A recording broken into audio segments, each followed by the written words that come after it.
യൂണിവെസ്റ്റിൻ്റെ ഒന്നാമത്തെ ചാപ്റ്ററിൽ നമ്മൾ പഠിച്ചത് മാർക്കറ്റ് എന്താണ്, അതായത് മാർക്കറ്റ് എന്ന് പറയുന്നതിൽ നിഫ്റ്റി, സെൻസെക്സ് അതുപോലെയുള്ള ഇൻഡെക്സുകൾ പ്രകാരം നമുക്ക് എങ്ങനെ ഒരു സ്റ്റോക്ക് ബൈ ചെയ്യാം, അതുവഴി എങ്ങനെ നമുക്ക് പ്രോഫിറ്റ് ഉണ്ടാകാം എന്നുള്ള കാര്യങ്ങളാണ് കഴിഞ്ഞ ചാപ്റ്ററിൽ അല്ലെങ്കിൽ കഴിഞ്ഞ വീഡിയോയിൽ നമ്മൾ ഡിസ്കസ് ചെയ്തത്. അപ്പോൾ ഇന്നത്തെ വീഡിയോയിൽ കാണിക്കാൻ പോകുന്നത് സ്ക്രീനേഴ്സ് എന്ന് പറയുന്ന ഓപ്ഷനിലേക്ക് പോകുമ്പോൾ നമുക്ക് കാണാൻ സാധിക്കുന്ന കുറേയധികം കാര്യങ്ങളുണ്ട്. അതായത് നമുക്ക് സ്ക്രീനേഴ്സ് എന്ന് പറയുന്ന ഓപ്ഷൻ നമ്മൾ ജസ്റ്റ് ഒന്ന് എടുത്തു കഴിയുമ്പോൾ നമുക്കതിൽ കാണാൻ പറ്റുന്ന കുറേയധികം ഓപ്ഷൻസ് എന്ന് പറഞ്ഞാൽ ഞാനിവിടെ മൊബൈൽ സ്ക്രീനിൽ തന്നെ കാണിക്കാം. അപ്പോൾ നിങ്ങൾക്ക് കുറച്ചുകൂടെ വ്യക്തമായിട്ട് മനസ്സിലാവും. നമുക്കിവിടെ രണ്ടാമത്തെ ഓപ്ഷനാണ് സ്ക്രീനേഴ്സ് എന്ന് പറയുന്നത്. അപ്പോൾ ഈ സ്ക്രീനേഴ്സ് എന്ന് പറഞ്ഞ ഓപ്ഷനിലേക്ക് എടുക്കുമ്പോൾ നമുക്ക് ബ്രേക്ക് ഔട്ട്സ് എന്ന് പറഞ്ഞൊരു ഓപ്ഷൻ കാണാം. കണ്ടോ, ബ്രേക്ക് ഔട്ട്സ്. ഈ ബ്രേക്ക് ഔട്ട്സ് എന്ന് പറയുന്നതിൽ തന്നെ നമുക്ക് 4 ലെസണുകളാണ് പഠിക്കാനുള്ളത്. അതായത് നമുക്ക് daily fresh breakout, weekly breakout, oversold breakout, nearing breakout. അപ്പോൾ ഇതിൽ ആദ്യം നമ്മൾ മനസ്സിലാക്കേണ്ടത് ഡെയിലി ഫ്രഷ് ബ്രേക്ക് ഔട്ട് എന്ന് പറഞ്ഞ ഓപ്ഷനാണ്. അപ്പോൾ എന്താണ് ഡെയിലി ഫ്രഷ് ബ്രേക്ക് ഔട്ട് എന്ന് പറയുന്നതിന് മുൻപ് തന്നെ എന്താണ് ബ്രേക്ക് ഔട്ട് എന്ന് നിങ്ങൾക്ക് അറിയാമെങ്കിൽ മാത്രമായിരിക്കും ഈ ഡെയിലി ഫ്രഷ് ബ്രേക്ക് ഔട്ടും വീക്ക്ലി ബ്രേക്ക് ഔട്ടും ഓവർ സോൾഡ് സ്റ്റോക്സ് അല്ലെങ്കിൽ നമുക്ക് പറയാവുന്ന നിയറിംഗ്, അതായത് അടുത്ത് വരാൻ പോകുന്ന ബ്രേക്ക് ഔട്ടുകളായിട്ടുള്ള സ്റ്റോക്കുകൾ ഏതൊക്കെയാണ്, ഇവ കണ്ടുപിടിക്കുന്നത് കൊണ്ട് നമുക്കുണ്ടാകുന്ന ഗുണങ്ങൾ, അതായത് നമുക്ക് എങ്ങനെ ഈ ബ്രേക്ക് ഔട്ട് സ്റ്റോക്കുകൾ ഉപയോഗിച്ചിട്ട് പ്രോഫിറ്റ് നേടാമെന്നുള്ളതാണ്. അപ്പോൾ നമുക്ക് എന്താണ് ബ്രേക്ക് ഔട്ട് എന്ന് നോക്കാം. നമ്മളൊരു സ്റ്റോക്ക് നിലവിൽ റൺ ചെയ്തുകൊണ്ടിരിക്കുക, അതായത് മാർക്കറ്റിൽ ഒരു സ്റ്റോക്ക്, ഇപ്പോൾ ഞാൻ ലക്ഷ്മി മിഷൻ വർക്ക് ലിമിറ്റഡ് എന്ന് പറഞ്ഞ ഒരു സ്റ്റോക്ക് ഉദാഹരണത്തിന് കാണിക്കുകയാണ്. അപ്പോൾ ഈ സ്റ്റോക്ക് ഇങ്ങനെ നമുക്ക് ട്രേഡിംഗ് വ്യൂവിൻ്റെ ചാർട്ടിലേക്ക് നോക്കി കഴിയുമ്പോൾ, അല്ലെങ്കിൽ നമുക്ക് യൂണിവെസ്റ്റിൻ്റെ ആപ്പിനകത്ത് തന്നെ നമുക്ക് അത് നോക്കുന്നതിനുള്ള ഒരു ഓപ്ഷൻസ് അവൈലബിൾ ആണ്. അതെങ്ങനെയെന്ന് ചോദിച്ചു കഴിഞ്ഞാൽ നമുക്ക് ഓരോ സ്റ്റോക്ക് എടുത്തിട്ട് നോക്കാൻ പറ്റും. അപ്പോൾ ആ സ്റ്റോക്ക് നോക്കുമ്പോൾ നമുക്ക് ഈ ട്രേഡിംഗ് വ്യൂവിൻ്റെ ചാർട്ട് നോക്കുമ്പോൾ നമുക്കിതാ ഇതുപോലൊരു ക്യാൻഡിൽ സ്റ്റിക്ക് കാണാം. ഇതിൽ ഗ്രീൻ കളറിൽ കാണിക്കുന്ന ഓരോ ക്യാൻഡിലും നമ്മൾ കൂടുതൽ ആൾക്കാർ വാങ്ങിയപ്പോൾ വില കൂടിയ ആ ഒരു ടൈമിങ്ങിനെയാണ് പറയുന്നത്. അതുപോലെ തന്നെ ഈ റെഡ് ക്യാൻഡിൽ എന്ന് പറഞ്ഞാൽ വില കുറഞ്ഞതിനെയാണ് സൂചിപ്പിക്കുന്നത്. അപ്പോൾ ഇതൊക്കെ നമുക്ക് അറിയാവുന്നതാണ്, ബേസിക്കിൻ്റെ ഏറ്റവും ബേസിക്കായിട്ട് സ്റ്റോക്ക് മാർക്കറ്റിലുള്ള കാര്യമാണ്. അപ്പോൾ ഈ ഒരു കാര്യത്തിൽ തന്നെ നമ്മളിങ്ങനെ ഓരോ ക്യാൻഡിൽ സ്റ്റിക്കും പാറ്റേണും വരുന്നതനുസരിച്ച് ഒരു ചാർട്ട് ഇങ്ങനെ രൂപാന്തരപ്പെട്ട് വരുന്നുണ്ട്. ചാർട്ട് രൂപാന്തരപ്പെടുമ്പോൾ എങ്ങനെയാണ്, താഴേക്ക് പോകുന്നു, മുകളിലേക്ക് പോകുന്നു. അതായത് വില കൂടുമ്പോൾ ഈ ചാർട്ട് ഇങ്ങനെ മുകളിലേക്ക് പോകും, അപ്പോൾ അടുത്ത് താഴേക്ക് വരുമ്പോൾ ഇതിൽ ഇങ്ങനെ ചാർട്ട് താഴേക്ക് വരും. ഇതിൽ തന്നെ നമുക്ക് കണ്ടോ, ഈ ലാസ്റ്റ് വന്നിട്ടുള്ള ഒരു ക്യാൻഡിൽ സ്റ്റിക്ക് നമ്മൾ നോക്കിക്കഴിഞ്ഞാൽ അതൊരു വലിയ നീണ്ട ഒരു ക്യാൻഡിൽ സ്റ്റിക്കാണ്. അതായത് ഇവിടെ ഗ്രീൻ കളർ ക്യാൻഡിൽ സ്റ്റിക്കാണ് രൂപാന്തരപ്പെട്ടിട്ടുള്ളത്. അതുമാത്രമല്ല, ആ ഗ്രീൻ ക്യാൻഡിൽ എന്ന് പറയുന്നത് തന്നെ വളരെയധികം നീളത്തിലുള്ള ഒരു ക്യാൻഡിലുമാണ്. അപ്പോൾ ഇതുകൊണ്ട് നമ്മൾ ഉദ്ദേശിക്കുന്നത് എന്താണെന്ന് വെച്ച് കഴിഞ്ഞാൽ, ഈ ഒരു വില കൂടിക്കൊണ്ടിരുന്നതിൽ ഒരുപാട് ആൾക്കാർ ഈ ഒരു ക്യാൻഡിൽ സ്റ്റിക്ക് ആ ഒരു സമയത്ത് കൂടുതൽ ആൾക്കാർ സ്റ്റോക്ക് വാങ്ങുന്നതിന് താല്പര്യപ്പെട്ടു അല്ലെങ്കിൽ വാങ്ങി എന്നാണ്. അപ്പോൾ ഇത് എന്തിനാണ് പറഞ്ഞതെന്ന് വെച്ച് കഴിഞ്ഞാൽ, ഞാൻ പറഞ്ഞില്ലേ, നമ്മൾ ഈ ഗ്രാഫ് എന്ന് പറയുമ്പോൾ ഇങ്ങനെ നോക്കിക്കഴിയുമ്പോൾ ഇവിടെ കണ്ടോ, ഇവിടെ നിന്ന് ഇങ്ങനെ മുകളിലേക്ക് വന്ന സ്റ്റോക്ക് ഇവിടെ ഒരു ലെവൽ എത്തിയപ്പോൾ എന്ത് ചെയ്തു, അവിടെ നിന്നും അവിടെ റെസിസ്റ്റൻസ് ലെവലാന്ന് പറയാം നമുക്കിവിടെ. അവിടെ ഒന്ന് ടച്ച് ചെയ്തതിന് ശേഷം വീണ്ടും താഴേക്ക് പോവുകയാണ്. വീണ്ടും കുറച്ച് മുകളിലേക്ക് വന്ന് ഇവിടെ ഒരു റെസിസ്റ്റൻസ് ലെവൽ വന്നു, അവിടെയും തട്ടി താഴേക്ക് പോകുന്നു, വീണ്ടും താഴെ പോയിട്ട് വീണ്ടും മുകളിൽ വന്നു. ഈ സ്റ്റോക്കിൻ്റെ വില കൂടാൻ നോക്കുമ്പോൾ ഒരു ലെവൽ എത്തുമ്പോൾ എന്ത് ചെയ്യുന്നുണ്ട്, കണ്ടോ, ഇവിടെ എത്തിയപ്പോൾ വീണ്ടും അതിൻ്റെ വില ആ ഒരു ലെവലിലെത്തുമ്പോൾ ടച്ച് ചെയ്ത് താഴേക്ക് പോകുന്നു. അപ്പോൾ ഇങ്ങനെ പല സ്ഥലങ്ങളിൽ ഒരേപോലെ ടച്ച് ചെയ്ത് താഴേക്ക് പോകുന്നുണ്ടെങ്കിൽ ആ ഒരു മേഖലയെ നമുക്ക് റെസിസ്റ്റൻസ് മേഖല എന്ന് പറയാം. അപ്പോൾ സപ്പോർട്ട് മേഖല എന്ന് പറയുന്നതും ഇതുപോലെ തന്നെയുണ്ട്. താഴെ നമുക്ക് നോക്കിക്കഴിഞ്ഞാൽ ഇവിടെ ഒരു സപ്പോർട്ട് മേഖലയായിട്ട് കാണാൻ പറ്റും. അപ്പോൾ നമ്മൾ ബ്രേക്ക് ഔട്ട് സ്റ്റോക്കുകളെ പറ്റി പഠിക്കുമ്പോൾ നമുക്ക് റെസിസ്റ്റൻസുകളെ കുറിച്ചാണ് പെട്ടെന്ന് മനസ്സിലാക്കേണ്ടത്.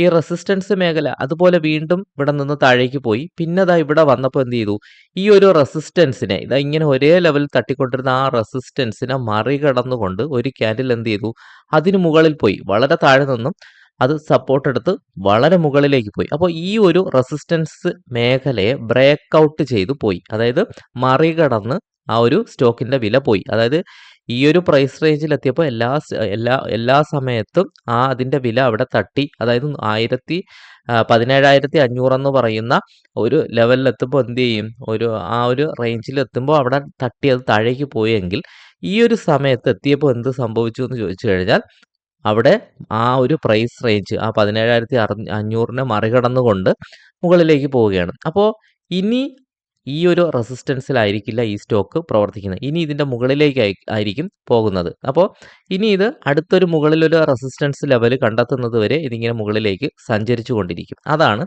ഈ റെസിസ്റ്റൻസും സപ്പോർട്ട് എന്ന് പറയുന്നത്. പക്ഷേ ഇതിലും നമുക്ക് ചില കാര്യങ്ങളുണ്ട്. ചില സമയത്ത് നമ്മളെ പറ്റിക്കുന്ന രീതിയിലുള്ള ഒരു ബ്രേക്കൗട്ട് നടത്താറുണ്ട്. അതിനുശേഷം വീണ്ടും അത് താഴേക്ക് പോകാനുള്ള സാധ്യതയുണ്ട്. അപ്പോൾ അങ്ങനെയുള്ള സമയം നമുക്ക് ചില സ്റ്റോക്ക്, അതായത് മാർക്കറ്റ് മുകളിലേക്ക് പോയിക്കൊണ്ടിരിക്കുന്ന സമയത്ത് തന്നെയാണ് ഈ സ്റ്റോക്കുകളുടെയും ബ്രേക്കൗട്ട് നടക്കുന്നതെങ്കിൽ മാത്രമായിരിക്കും ഒരുപക്ഷെ, അല്ലെങ്കിൽ ആ സെക്ടർ മുകളിലേക്ക് പോകുമ്പോഴായിരിക്കും ബ്രേക്കൗട്ട് നടത്തി മുകളിലേക്ക് പോകുന്നത്. ചിലപ്പോൾ ബ്രേക്കൗട്ട് നടത്തിയ ഉടൻ മാർക്കറ്റോ അല്ലെങ്കിൽ ആ സെക്ടറിലുള്ള ആ സ്റ്റോക്കുകളൊക്കെ വില താഴുകയാണെങ്കിൽ ചിലപ്പോൾ അതൊരു കബളിപ്പിക്കലായിരിക്കും. നമ്മുടെ സ്റ്റോക്ക് ചിലപ്പോൾ ബ്രേക്കൗട്ട് നടത്തിയ ശേഷം വീണ്ടും താഴേക്ക് വരാനുള്ള സാധ്യതയുണ്ട്. അപ്പോൾ നമുക്ക് നോർമലി പറയുമ്പോൾ അങ്ങനെ ഒരു സാധ്യത ഇല്ല. ഇതുപോലെ ഒരു പ്രൈസ് റേഞ്ചിൽ നിന്ന് മുകളിലേക്ക് പോകുന്നത്. അപ്പോൾ ഇത്തരത്തിലുള്ള ഒരു ബ്രേക്കൗട്ട് നടത്തുന്ന സ്റ്റോക്കുകൾ ഏതൊക്കെയാണ് എന്നുള്ളതാണ് നമുക്ക് ഡെയിലി അതായത് ഒരു ദിവസത്തെ ക്യാൻഡിൽ എടുക്കുമ്പോഴും ഒരു ആഴ്ചത്തെയോ അല്ലെങ്കിൽ ഒരു വർഷത്തെയോ ഒക്കെ നമുക്ക് ഒരു ക്യാൻഡിൽ സ്റ്റിക്ക് പാറ്റേൺ നോക്കിയിട്ടാണ് ഈ യൂണിബെസ്റ്റ് ആപ്പിനകത്ത് ഡെയിലി ഫ്രഷ് ബ്രേക്കൗട്ട് നമുക്ക് കാണിച്ചു തരുന്നത്. അപ്പോൾ ഇങ്ങനെ കാണിച്ചു തരുന്നത് കൊണ്ട് നമുക്ക് എന്തെങ്കിലും നേട്ടമുണ്ടോ എന്ന് ചോദിച്ചു കഴിഞ്ഞാൽ തീർച്ചയായിട്ടും നേട്ടമുണ്ട്. അപ്പോൾ നമുക്ക് അതെങ്ങനെയാണ് നേട്ടം എന്ന് നമുക്ക് നോക്കാം. ഇതെടുക്കുന്നറിയാം. നമ്മൾ യൂണിബെസ്റ്റ് ആപ്ലിക്കേഷൻ ഓപ്പൺ ചെയ്തതിന് ശേഷം നമുക്ക് സ്ക്രീനേഴ്സ് എന്ന് പറഞ്ഞ ഓപ്ഷൻ, മൊബൈലിലാണെങ്കിൽ സ്ക്രീനേഴ്സ് എന്ന് പറഞ്ഞ ഓപ്ഷൻ എടുത്തതിന് ശേഷം ബ്രേക്കൗട്ട് എന്ന് പറഞ്ഞ് കാണാം. എക്വിറ്റിയിലാണ്.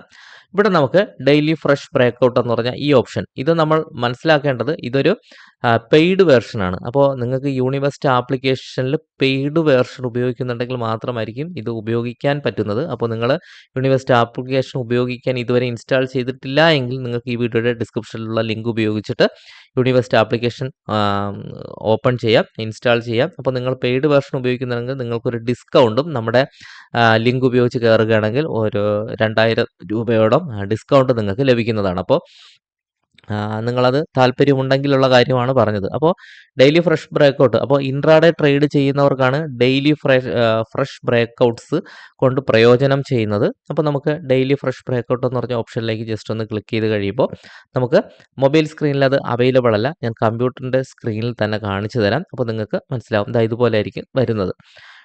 ഡെയിലി ഫ്രഷ് ബ്രേക്കൗട്ട് എന്ന് പറഞ്ഞ് ഓരോ ദിവസവും 1, 2, 3 ഒക്കെ സ്റ്റോക്കുകളായിരിക്കും ഇങ്ങനെ അവർ കാണിക്കുന്നത്. അപ്പോൾ ഈ കാണിക്കുന്നത് കൊണ്ട് നമുക്ക് എന്തെങ്കിലും നേട്ടമുണ്ടോ, നമുക്ക് ഗുണമുണ്ടോ എന്ന് ചോദിച്ചു കഴിഞ്ഞാൽ തീർച്ചയായിട്ടും ഉണ്ട്. അപ്പോൾ നമ്മൾ ചെയ്യേണ്ടത് ഇവിടെ വ്യൂ ചാർട്ട് എന്ന് പറഞ്ഞൊരു ഓപ്ഷൻ, നിങ്ങൾക്ക് മൊബൈൽ സ്ക്രീനിലും വലത് സൈഡായിട്ട് വ്യൂ ചാർട്ട് എന്ന് പറഞ്ഞൊരു ഓപ്ഷൻ കാണും.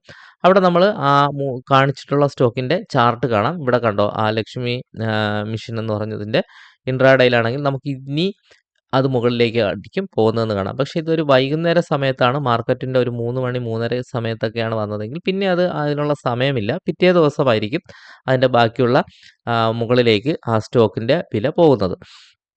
അടുത്ത് നമുക്ക് മറ്റൊരു സ്റ്റോക്ക് നോക്കാം. അതിൻ്റെ അപ്പോൾ ഇത്തരത്തിലുള്ള സ്റ്റോക്കിൻ്റെ വ്യൂ ചാർട്ട് നോക്കിയതിന് ശേഷം ഇതെങ്ങനെയാണ് ബൈ ചെയ്യേണ്ടതെന്ന് വെച്ച് കഴിഞ്ഞാൽ ഇവിടെ കണ്ടോ, ഇവിടെ ഒരു ബ്രേക്കൗട്ട് നടത്തി ഇങ്ങനെ നിൽക്കുകയാണ്. അടുത്ത് നമുക്ക് പോകാനുള്ള ഒരു സാധ്യതയുണ്ട് എന്ന് നമുക്ക് ഇവിടെ നിന്ന് മനസ്സിലാക്കാൻ പറ്റും. അപ്പോൾ നമുക്കിതിൽ എങ്ങനെ വാങ്ങാമെന്ന് ചോദിച്ചു കഴിഞ്ഞാൽ നമുക്ക് ഇവിടെ ഏതാണോ അത്തരത്തിലുള്ള ഡെയിലി ഫ്രഷ് ബ്രേക്കൗട്ട് വാങ്ങിയത് നടത്തിയ സ്റ്റോക്ക്, അതിൽ ജസ്റ്റ് ഒന്ന് ക്ലിക്ക് ചെയ്തതിന് ശേഷം നമുക്കിതിനെ നിയർ ടൈം എന്ന് പറയുന്നത് നോക്കുമ്പോൾ നമുക്ക് ഒരു ഷോർട്ട് ടൈമിലേക്ക് ഈ സ്റ്റോക്ക് നല്ലതാണോ എന്ന് കാണാം. ബൈ ഓപ്ഷൻ തന്നെ കൊടുക്കുന്നുണ്ട്. മൊമെൻറ്റം വെരി സ്ട്രോങ് ആണ്, ഷോർട്ട് ടൈമിലേക്ക് വെരി സ്ട്രോങ് ആണ്. അപ്പോൾ നമുക്ക് കുറച്ച് ദിവസത്തേക്ക് ഹോൾഡ് ചെയ്യുന്നതിന് ഈ ഒരു ഓപ്ഷൻ വഴി നമുക്ക് സാധിക്കും. നമുക്ക് വേണമെങ്കിൽ താഴേക്ക് അതിൻ്റെ ഡീറ്റെയിൽ, പി റേഷ്യോ ഒക്കെ നമുക്ക് നോക്കാനുള്ള സംവിധാനമുണ്ട്. നമുക്ക് ലോങ് ടൈമിലേക്ക് വേണമെങ്കിൽ നോക്കാൻ പറ്റും. ഇത് നിങ്ങളുടെ ഏഞ്ചൽ ലോൺ പോലെയുള്ള അല്ലെങ്കിൽ സെറോദ പോലെയുള്ള ഏതെങ്കിലും ഗ്രോ ആപ്പ് പോലെയുള്ള ബ്രോക്കറുടെ ആപ്ലിക്കേഷൻ ഇതുമായിട്ട് ലിങ്ക് ചെയ്തിട്ടുണ്ടെങ്കിൽ നമുക്കിവിടെ ബൈ എന്ന് പറഞ്ഞ ഓപ്ഷൻ ക്ലിക്ക് ചെയ്തുകൊണ്ട് നമുക്ക് ഇവിടെ നിന്ന് തന്നെ നമുക്ക് എന്ത് ചെയ്യാൻ പറ്റും, സ്റ്റോക്ക് വാങ്ങാനും പറ്റുന്നതാണ്. അപ്പോൾ ഇത്തരത്തിൽ വളരെ സിമ്പിളായിട്ട് നമുക്ക് ഈ ഡെയിലി ഫ്രഷ് ബ്രേക്കൗട്ട് എന്ന് പറഞ്ഞ ഓപ്ഷൻ ഉപയോഗിച്ചിട്ട് നമുക്ക് വാങ്ങാൻ പറ്റും. അപ്പോൾ അത് വളരെ വളരെ യൂസ്ഫുൾ ആയിട്ടുള്ള കാര്യമാണ്. അതുപോലെ തന്നെ നമുക്ക് വീക്കിലി ബ്രേക്കൗട്ട് എന്ന് പറയുന്നതുണ്ട്. അപ്പോൾ ഇത് ഇൻട്രാഡേ ചെയ്യുന്നവർക്കാണെങ്കിൽ ഡെയിലി ഫ്രഷ് ബ്രേക്കൗട്ട് കൊണ്ടുള്ള ഗുണമെന്ന് പറഞ്ഞു. രണ്ടാമതും നമുക്ക് വീക്കിലി ബ്രേക്കൗട്ട് ഉണ്ട്. വീക്കിലി ബ്രേക്കൗട്ട് കൊണ്ടുള്ള ഗുണം എന്താണെന്ന് വെച്ച് കഴിഞ്ഞാൽ നമുക്ക് ഒരാഴ്ചത്തേക്കൊക്കെ ഹോൾഡ് ചെയ്യുന്നതിന് വേണ്ടിയിട്ടുള്ളൊരു ബെനിഫിറ്റ് നമുക്ക് കിട്ടും എന്നുള്ളതാണ്. അതായത് ഇതാ ഇവിടെ കണ്ടോ വീക്കിലി ബ്രേക്കൗട്ട് എന്ന് പറഞ്ഞ ഓപ്ഷൻ കൊടുക്കുമ്പോൾ നമുക്ക് കഴിഞ്ഞ ആഴ്ച ബ്രേക്കൗട്ടായ സ്റ്റോക്കുകളായിരിക്കും കാണാൻ പറ്റുന്നത്. അപ്പോൾ ഇവിടെയും ബ്രേക്കൗട്ട് പ്രൈസ് നമുക്ക് കാണാൻ പറ്റും. അപ്പോൾ ഞാനിവിടെ ഹിൻഡാൽകോ എന്ന് പറഞ്ഞ വീക്കിലി ബ്രേക്കൗട്ട് എന്ന് പറഞ്ഞ ഓപ്ഷൻ എടുത്തിട്ട് നിങ്ങൾക്ക് നോക്കിക്കഴിഞ്ഞാൽ ആ കഴിഞ്ഞ ആഴ്ച അടുത്ത ആഴ്ച ആയിരിക്കും അതിൻ്റെ ബെനിഫിറ്റ് നമുക്ക് കിട്ടേണ്ടത്. അപ്പോൾ ഇത് ഒരാഴ്ചത്തേക്കൊക്കെ നമുക്ക് ഹോൾഡ് ചെയ്ത് സ്റ്റോക്ക് വിൽക്കാൻ താല്പര്യമുള്ളവർക്ക് ഈ ഒരു ഓപ്ഷൻ ഉപയോഗിക്കാവുന്നതാണ്. അതായത് നമുക്ക് ഇപ്പോൾ നോക്കുമ്പോൾ ഹിൻഡാൽകോ, ടാറ്റ കമ്മ്യൂണിക്കേഷൻ, VDL, വേദാന്ത ഒക്കെ കഴിഞ്ഞ ആഴ്ച ബ്രേക്കൗട്ട് നടത്തിയെന്ന് നമുക്ക് വ്യക്തമായിട്ട് ഇവിടെ കാണാൻ പറ്റും. ബ്രേക്കൗട്ട് പ്രൈസ് 713 രൂപയാണ്. ഇപ്പോഴുള്ള പ്രൈസ് 747 രൂപയാണെന്ന് കാണാൻ പറ്റും. 12% ഒറ്റയടിക്ക് ബ്രേക്കൗട്ടിലൂടെ മുകളിലേക്ക് പോയി. 12% അല്ല, 12 രൂപ, 1.7%. നമുക്ക് ജസ്റ്റ് ഒന്ന് ചാർട്ട് ഇപ്പം നമുക്ക് വേദാന്ത തന്നെ എടുത്തു നോക്കാം. വേദാന്ത 479 രൂപയാണ് ബ്രേക്കൗട്ട് ആയ പ്രൈസ്. 513 രൂപയാണ് ഇപ്പോഴുള്ള പ്രൈസ്. 2%-ലധികം ഒറ്റയടിക്ക് മുകളിലേക്ക് പോയി. അപ്പോൾ നമുക്ക് ഇതിൻ്റെ വ്യൂ ചാർട്ട് എടുത്തിട്ട് അത് ശരിയാണോ എന്ന് നോക്കാം. നോക്കുമ്പോൾ നമുക്ക് മനസ്സിലാവും. കണ്ടോ, ഇതാ ഇവിടെ വേദാന്ത 479, ഇതാ ഇവിടെയാണ്. ഇതാ കണ്ടോ ഈ റെസിസ്റ്റൻസ്, ഇതാ ഈ ഒരു റെസിസ്റ്റൻസ് മറികടന്നത് 479 കണ്ടോ, വളരെ ക്ലിയർ ആണ്. അവിടെ നിന്നും ബ്രേക്കൗട്ട് എടുത്ത് മുകളിലേക്ക് പോയിരിക്കുകയാണ്. അപ്പോൾ സ്വാഭാവികമായിട്ടും ഇപ്പോഴുള്ള പ്രൈസ് 513 ഞാൻ പറഞ്ഞു. ഇനി എന്ത് ചെയ്യും? ഇനിയും നമ്മളൊരു അടുത്തൊരു റെസിസ്റ്റൻസ് വരെ എന്ത് ചെയ്യും? ഈ സ്റ്റോക്കിൻ്റെ വില കൂടിക്കൊണ്ടിരിക്കും. അപ്പോൾ അടുത്ത ഒരാഴ്ച അടുത്ത റെസിസ്റ്റൻസ് വരെ വില കൂടിക്കൊണ്ടിരിക്കാനുള്ള സാധ്യതയുണ്ട്. അപ്പോൾ എങ്ങനെയാണ് നമുക്ക് അടുത്ത റെസിസ്റ്റൻസ് ഏതാണെന്ന് കണ്ടുപിടിക്കാൻ പറ്റുക എന്ന് ചോദിച്ചു കഴിഞ്ഞാൽ അതിനും ഒരുപാട് വഴിയുണ്ട്.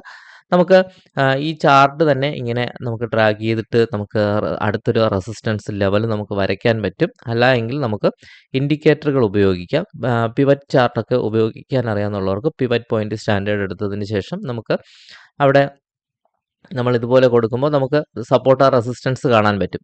നമുക്ക് ഇതെടുത്തതിന് ശേഷം നമുക്കിതിൻ്റെ ഈ ഡേ എന്ന് പറയുന്നത് മാറ്റി നമുക്ക് വീക്ക് കൊടുത്തു കഴിയുമ്പോൾ നമുക്ക് ഇവിടെ കണ്ടോ അടുത്ത റെസിസ്റ്റൻസ് ലെവൽ 513 നിന്നും 542 എന്ന് നമുക്ക് വ്യക്തമായിട്ട് മനസ്സിലാക്കാം. അപ്പോൾ നമുക്ക് എന്ത് ചെയ്യാം?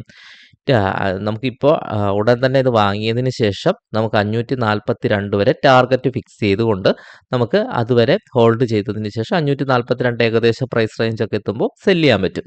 അപ്പോൾ ഇതാണ് ഈ ഒരു യൂണിവെസ്റ്റ് ആപ്പിനകത്ത് വരുന്ന സ്ക്രീനേഴ്സ് എന്ന് പറഞ്ഞ ഓപ്ഷൻ ഉപയോഗിച്ചിട്ട് നമുക്ക് ഡെയിലി ബ്രേക്കൗട്ട് ഉപയോഗിച്ച് നമുക്ക് ട്രേഡ് എടുക്കാൻ പറ്റുന്ന രീതി. അപ്പോൾ അതും വളരെയധികം യൂസ്ഫുൾ ആയിട്ടാണ് എനിക്ക് തോന്നിയിട്ടുള്ളത്. തീർച്ചയായിട്ടും നിങ്ങൾക്കും അത് ഉപയോഗപ്പെടുകയാണെങ്കിൽ നിങ്ങളത് ഉപയോഗിക്കുക. പെയ്ഡ് വെർഷൻ എടുക്കുന്നവർക്ക് പലരും വിചാരിക്കും പെയ്ഡ് വെർഷൻ എടുത്തതിന് ശേഷം നമുക്ക് ഒറ്റയടിക്ക് ഏതെങ്കിലും ഒരു സ്റ്റോക്ക് വാങ്ങിക്കണം. നമ്മൾ ഇങ്ങനെയുള്ള കാര്യങ്ങൾ കൂടെ നോക്കിയതിന് ശേഷം കൂടെ വാങ്ങുന്നതായിരിക്കും നല്ലത്. അതിൻ്റെ ബെനിഫിറ്റ് എന്ന് പറഞ്ഞാൽ നമുക്ക് സ്ട്രോങ് ആയിട്ടൊരു ഡിസിഷൻ എടുക്കാൻ പറ്റും.